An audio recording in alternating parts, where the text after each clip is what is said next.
Welcome to our channel. Today we how to reduce redundant data with Salesforce easy tutorial step by step clearly. Open Salesforce and log into your account. Navigate to the Data Management section in the Setup menu. Select Duplicate Management from the available options. Go to Matching Rules to identify existing criteria for duplicates. Create a new matching rule by clicking the New button.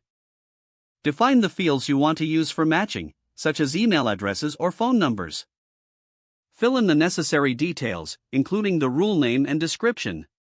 Set the matching criteria by choosing the appropriate options from the drop-downs. Save the new matching rule to make it active.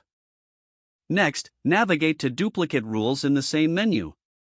Click on the New button to create a new duplicate rule. Choose the object for which you want to reduce redundant data. Link your new matching rule to this duplicate rule. Configure the actions for when a duplicate is found, such as alerts or blocking entry. Save the duplicate rule to finalize your setup. Now, run a report to identify existing duplicate records. Use the Data Import Wizard or Data Loader to clean up the found duplicates. Merge duplicates manually, if necessary, to ensure no important data is lost. Regularly review and update your matching and duplicate rules to maintain data integrity. Educate your team on best practices for data entry to minimize future redundancies. If the page does not load, refresh the browser or try again in a private or incognito window.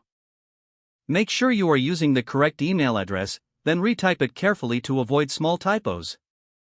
If your password is not accepted, use the reset option and create a new strong password you can remember. Check your spam folder for verification or security emails, then complete any requested confirmation steps.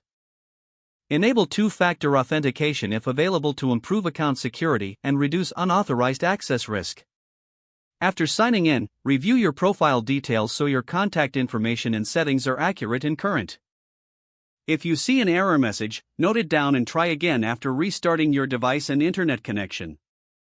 Log out when you finish, especially on shared devices, to keep your account and payment information secure.